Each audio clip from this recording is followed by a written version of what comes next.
ដានោះរះសំពះអំណរភក្តីប្រជាប្រុសស្រីគោរពដឹងគុណព្រះរូបអ្នកជាទេវតាមហាករុណាសង្គ្រោះប្រជាបានរស់ជោគជីវិតថ្មីស្រស់ថ្លាទី20ឧសភាទិវានៃកាចងចាំបិទធ្លាប់ប្រេះស្រាំដិតដើមក្រអៅខែមរាកាលគ្រាអតីតយើងពិតជួបទុកខ្លោចផ្សាគ្រាមួយនោះណាស្ទើរតែខ្សិនខ្សៃព្រាត់ស្លាប់ទិវានៃការចងចាំនៃជាតិខេមរារាំងផុតខ្លោចផ្សាររបបប្រឡ័យសម្លាប់ទុកសោកទាំងឡាយរលាយបាត់អងខ្ចាយខ្ចាត់ក្តីទុកវិបត្តិទុកស្កាត់មិនឲ្យកើតថ្មី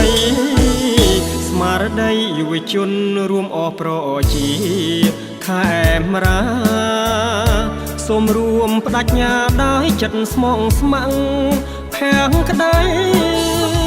ទិវានៃការចងចាំរំលេច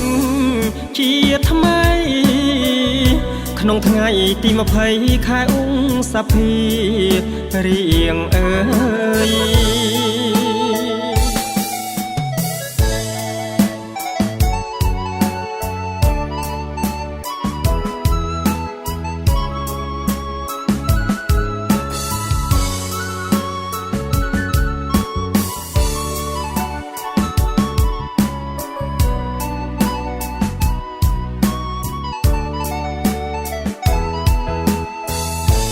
ទិ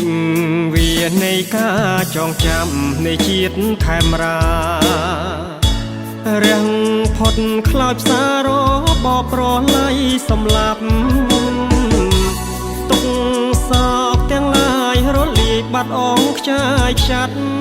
ក្តីទុកវិបត្តិទុកស្កាត់មិន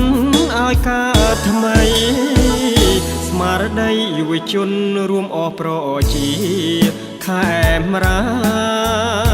សូមរួមបដិញ្ញាដោយចិត្តស្មងស្ម័គ្រភាំងក្តីទិវានៃការចងចាំរំលេចជាថ្មីក្នុងថ្ងៃទី20ខែឧសភារៀងអើយ